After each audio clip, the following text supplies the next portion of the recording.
Hi, Matt Byer of Matt Byer Organizing with organizing in and out of storage.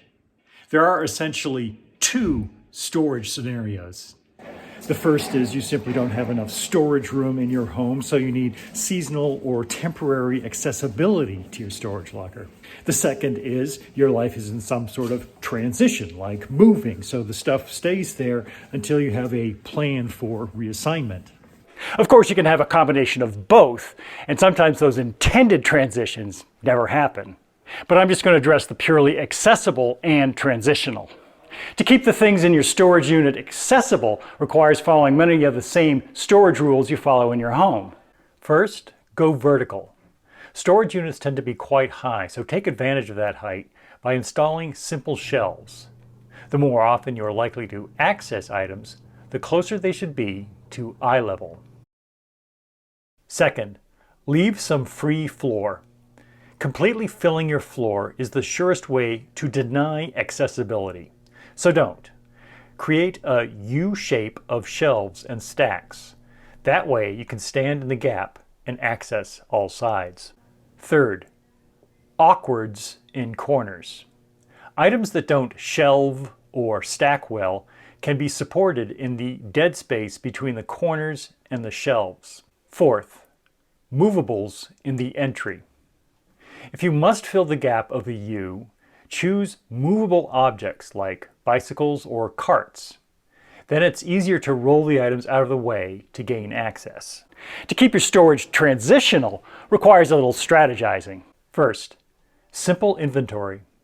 Any transfer to a storage locker is likely to make for a busy day, so it is understandable if you are inclined to skip this step. So be very general and limit it to this: furniture pieces and how many, smaller items by general category and number of bins and boxes. You might think you will remember, but you won't. This information will empower you to make an exit strategy. Second, do the math. Doing the math helps you be realistic and make better decisions about what you are storing. For example, let's say you are paying $200 a month for a 10 by 10 unit, and half of it is full of furniture you are hoping to fit into a larger home someday. That's $1,200 a year. Is someday closer to a year from now or 10 years from now? Just how much do you love this furniture? Is it worth it? Do the math. Third, divide and conquer. You can't start emptying your storage locker without a clear plan for where it's all going to go. A variety of item values requires a variety of resources for storage reduction. You might need an auction house for items that you can sell. For mattresses, car seats, and other discards, you will need a hauling service. For items to donate, you may choose to rent a van or use that hauling service.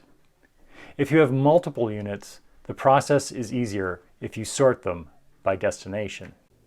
Fourth, elimination versus reduction. It may be best to start with the goal of reduction instead of elimination. 100% storage elimination is a goal you will put off longer. It is a lot of work, whereas reducing 2 units to 1 or reducing a 10 by 10 unit to 10 by 5 is manageable.